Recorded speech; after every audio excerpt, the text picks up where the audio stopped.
Hey guys, I hope you're doing great. Today I'm going to explain you if you should train to failure or not. Now this is a very debated topic that you see all around YouTube, I would say, but I think none of those individuals that made a video about training to failure or not really had a very comprehensive answer to this topic. Now today I want to give you my thoughts on if you should train to failure or not, and why you should do this, or frankly why you should not do this. Okay, so if you just give me a couple minutes of your time, I'm going to explain you the hidden science and hidden principles about training to failure that you probably have not heard like this before on YouTube or everywhere else. So if you really like the information I'm going to share with you today, just make sure to smash the shit off this like button and subscribe to see further of this high value content. Awesome. So just give me a couple minutes of your time and you're gonna learn if you train to failure or not, and how to have maximum amount of muscle mass or fat loss if this is your goal in the shortest amount of time. So let's just jump right into it. Number one, what I learned is that what you perceive as failure is not actual total failure, which means it is very hard to actually train to failure. In fact, it is frankly impossible or close to impossible if you're a beginner. Why? Because there's a central governor theory, which means your brain has evolved to avoid the expenditure of calories, which means your brain kind of keeps you lazy, especially when you're training in the gym, because frankly, in the gym, you're expending calories with no real immediate gain. That's one of the bad sides of the gym when it comes to our nature, so to speak. So the gym has kind of evolved, or the body has evolved a central governor, which means your brain only expends energy if it sees a need to absolutely need to. For example, has this ever happened to you? You saw a device or a thing on the floor which you thought was really heavy, Then you went down, you got into a position and you tried to pick it up and you went way too fast, Because the thing actually was not that heavy as you thought it would be. And what happened there is that your brain activated more muscle fiber than were actually needed.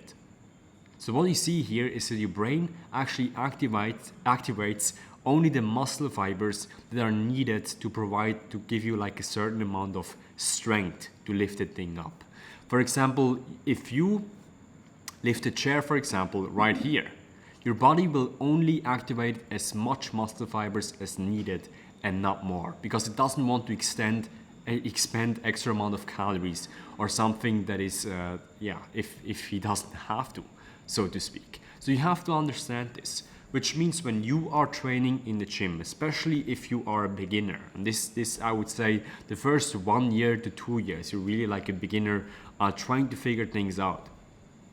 What you will see will happen is that like in the first couple months or so, or even frankly like for some people it's even the first year or so of training is but I would say like the first 2 months or so is most likely, is that most of the gains that you will have when it comes to strength doesn't come from muscle, but more like there's part muscle, but more of it from neurological changes, which means your body learns how to properly use your muscles the right way and changes your nervous system and not really your muscular structures in your muscles, which means your body only changes the neurological system because it's easier to adapt and faster to adapt than your muscular system. And your body also learns that you can train on the perceived intensity and not die. So a lot of like training in the gym, training at home, doing bodyweight stuff in the first couple of weeks and months is actually just your body getting used to the pressure, to the stress, and making the early adaptations mostly with your nervous system. And I actually noticed like when I was working in the gym, I was a manager of 5 fitness centers before. I remember a guy came up to me and he asked me, "Hey, I trained since a month and my strength has nearly doubled since I started, but why haven't my muscles doubled?"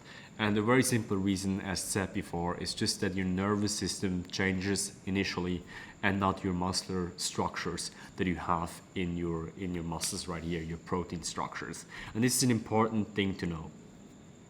And one thing that I just recently read was about Arthur Jones. Arthur Jones is really prevalent in the 20th century, was one of the inventor that made like the first exercise machines after the barbell. And he said that most people do not train with the high enough intensity. Now here's what high intensity means for him. Quote, total body shaking, face deep red or even purple. Now how many people do you see training in the gym where their total body is shaking and their face is deep red or even purple, which he says is necessary for muscle growth. Also, you should train so hard that even 10 minutes after the exercise is finished, you're still breathing heavily. Now, how many people do you see in the gym breathing heavily? Almost no one is breathing heavily. And according to Arthur Jones, this is because we're not training intensely enough. And one of the reasons is that a lot of us cannot train intensely enough.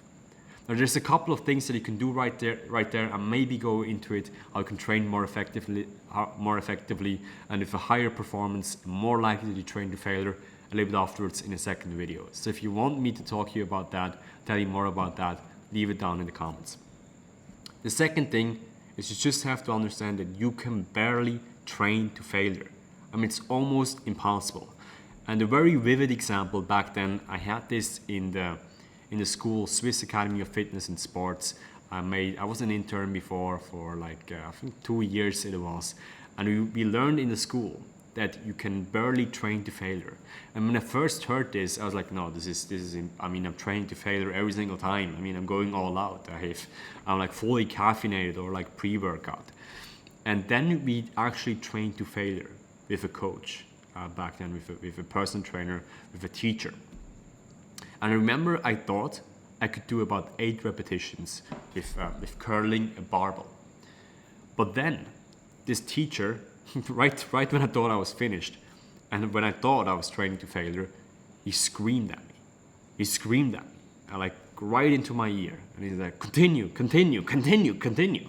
And in the end, I pumped out about 16 repetitions. And then my arms were just shaking, and I was laying on the floor.